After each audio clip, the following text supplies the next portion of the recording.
My name's Jo Mill. I'm one of the founding members of SheSaaS. And that's something I'm very, very proud to say because since our first event, we've been going stronger and stronger. So I'm really glad to have you all here. So welcome back and welcome. You know, everyone's been touched by macroeconomic uncertainty in this room. So I guess in my business, my client is often the private equity firm or they are kind of the conduit of the deal. With things like, I think the Fed is hovering around 5.25 to 5.5. So that means debt is obviously super expensive. It's often harder for people to get the liquidity they need to scale. So I think we see that coming through in a few ways. I mean, pricing, for one, everyone is like, how do I actually really become intelligent about my pricing?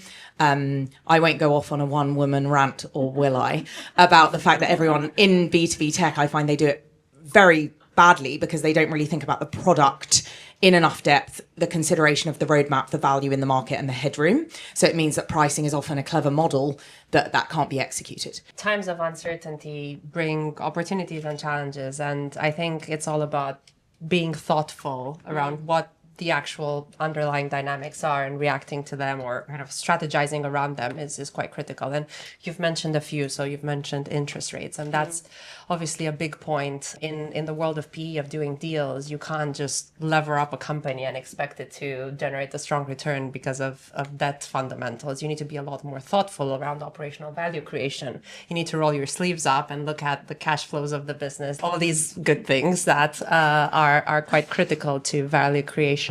Equally, buy and build strategies where you can just assume that you're going to buy a platform, do all these add-on acquisitions and everything's going to be fine. That no longer works in an environment where interest rates are super high. Conflict, again, we were talking about this earlier. There's a lot of thematic deal origination you can do around how can I support the world in being more robust. There's so many interesting themes now around defense data, for example, etc., that you can lean into and find the opportunities there. But fundamentally, for Oakley in particular, we pride ourselves on being partners to founders and entrepreneurs and management teams. And it's about doing thoughtful deals outside of processes, making sure you don't overpay, making sure you find the management team you want to back, that you have the strategic alignment with them. And you can create value through actual fundamentals, focus on recurring revenues, mission critical use cases, etc. It really sounds quite fundamental and basic, but those I think are the ingredients to navigating these more challenging times. Interest rates are higher, uncertainty is higher, therefore the buyers are, we just can't afford to pay as much because our LBO just breaks, and the sellers are clearly anchored to historic highs. I think the winning strategy here is no longer around what price do I buy this company or can I buy this company. It's more around what differentiated angle can I bring to the table so that the price I'm paying here will generate a good return. If I start with portfolio, I think the one key element is finding people that are aligned with the vision and have obviously the expertise, all that sort of stuff critical. But the ability to roll their sleeves up and operate in a PE environment is probably the most fundamental thing. And that's something that's also really hard to test, I think, in an interviewing situation. So I still find it's one of the most challenging aspects to navigate in finding the right talents. Finding people who can operate in a PE environment, high pace, direct. When you work in a larger public company, I think you get a lot of people with senior titles who run the playbook, can run BAU. But when you put them in a really unstructured environment and they've got to create it from scratch, they've got to develop it, be really discerning about what's going to create value, what's just noise. I think that you sort the wheat from the chaff, but I think it's super hard to test. If any of you have read Kim Scott, Radical Candor, I just feel like this is the time for Kim Scott. It's like, challenge directly, with numbers, with data. In God we trust, all others bring data. Don't think it's personal that I'm going to challenge the hell out of you because it's just the way that, we don't have time, we don't have energy, the market's really tough. We can't sit around and be nice to each other, we need to be brutal.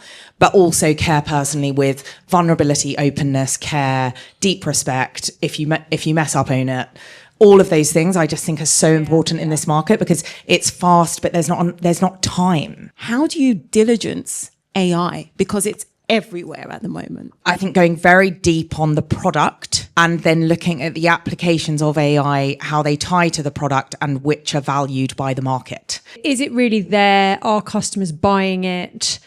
Is there a pain point that it is really addressing? Or is it just a bit of marketing spin? And look, it's fine if it is, right? It's just that it's not going to add to the multiple that you're paying for the asset. The other key thing for me is it commercially viable, right? And there are two aspects to that. Do customers want to pay for it? What's the margin on that? And can you monetize it enough to make it worthwhile? I think there's a lot of experimentation at the moment, not a lot of substance. The answer is always the same, which is AI is both an opportunity and a threat. This is the most unhelpful answer. Things I'm doing that I find helpful is, first of all, being very thoughtful, clear, and methodical on the risks you're analyzing. So how is this impacting revenue? How is this impacting cost and efficiency? And how is this impacting the competitive landscape? And then putting it all together and understanding, is this real or is it not? Is it an opportunity, net opportunity or net threat? What would be the profile, the skills you'd look for if you were selecting an independent board member? Profile wise, and I think more people focus on experience than profile, but what ends up working is when you see a chair and a CEO, and we work with loads, where they are similar enough but yet different. I think it's been a fantastic conversation. You've been great.